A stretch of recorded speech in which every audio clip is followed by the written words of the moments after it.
It's 2016. The Cubs are a postseason contender approaching the trade deadline.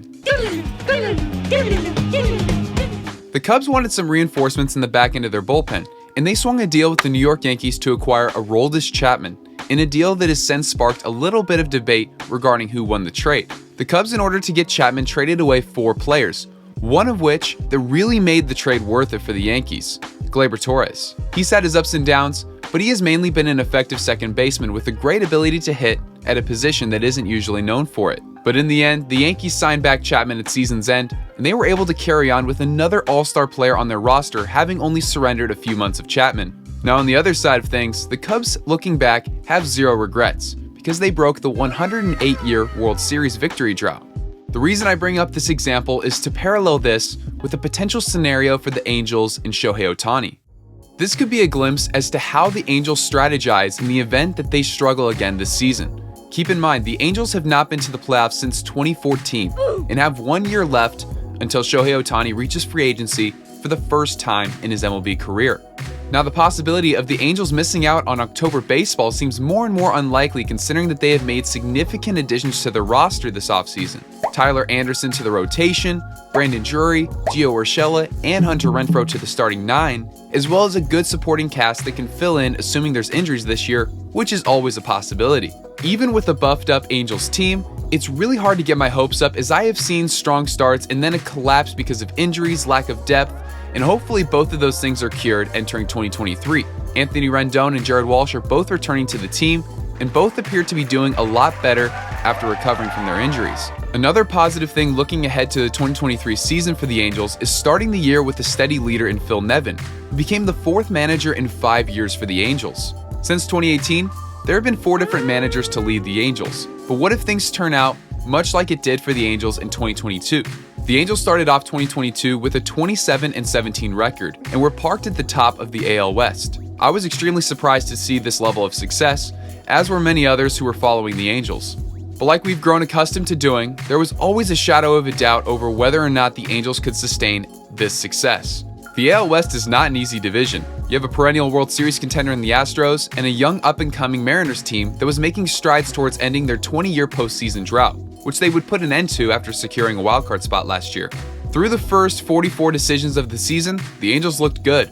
The pitching was great, the hitting was clicking, and then the injuries and lack of togetherness caused the Angels to have an enormous turn of events. In the next 48 games, the Angels secured just 12 wins, good for a .333 win percentage. They went from winning 6 out of 10 games to winning 3 out of 10.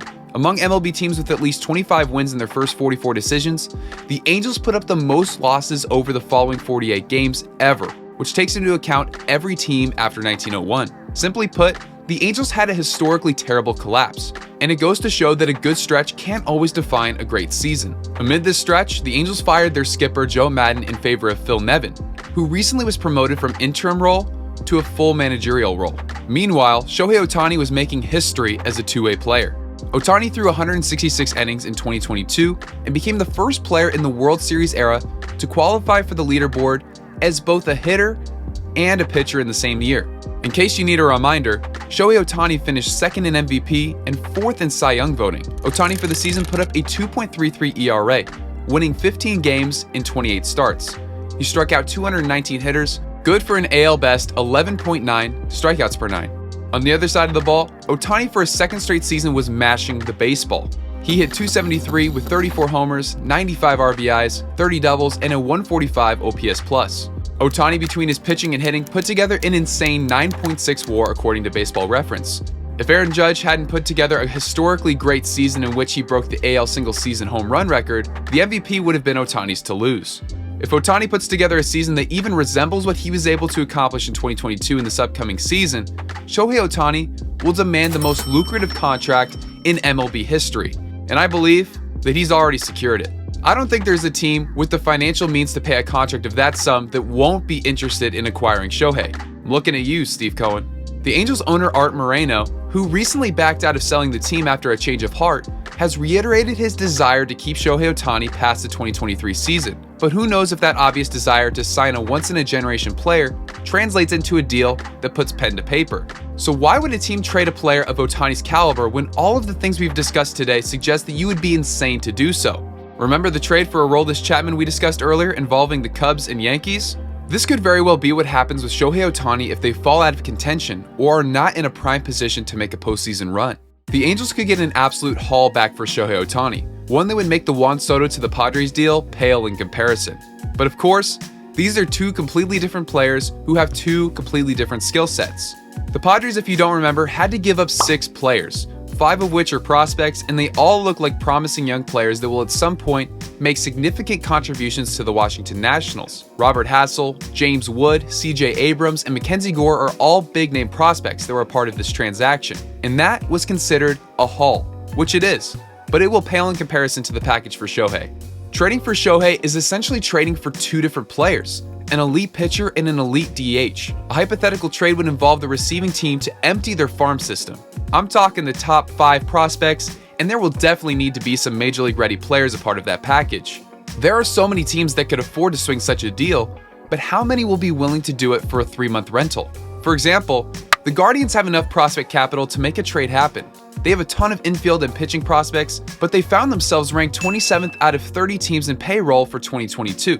Why would a team that has close to a 0% chance of signing him at season's end risk emptying their farm system? If things work out and they can win it all, that possibility isn't worrisome. But if that doesn't occur, now you have set your team back several years and might be inviting a rebuild sooner rather than later. A team that I feel has a much better reason to trade for Shohei Ohtani is the New York Mets. The Mets have an immense amount of pressure on them in 2023 after Steve Cohen dropped the most amount of money on a single season payroll in MLB history, as he is hoping to secure the first Mets World Series win since 1986. The Mets already had a great roster before losing out on Carlos Correa to the Twins, but with Ohtani on the roster, one can only imagine how well that team would do. Justin Verlander, Max Scherzer, Kodai Senga, Jose Quintana, and just some guy named Shohei Ohtani would be the top 5. That rotation would eat up any opposing offense in a best of 5 or 7 series. Not to mention they would have an elite designated hitter to pair up with their already deep lineup. And as I've already indirectly mentioned, Steve Cohen has a wallet that resembles Mary Poppins' bag. In other words, Uncle Steve, as the fans call him, has what feels like an infinite amount of money to spend. And he has stated numerous times that he's willing to do whatever it takes financially to get a Mets World Series.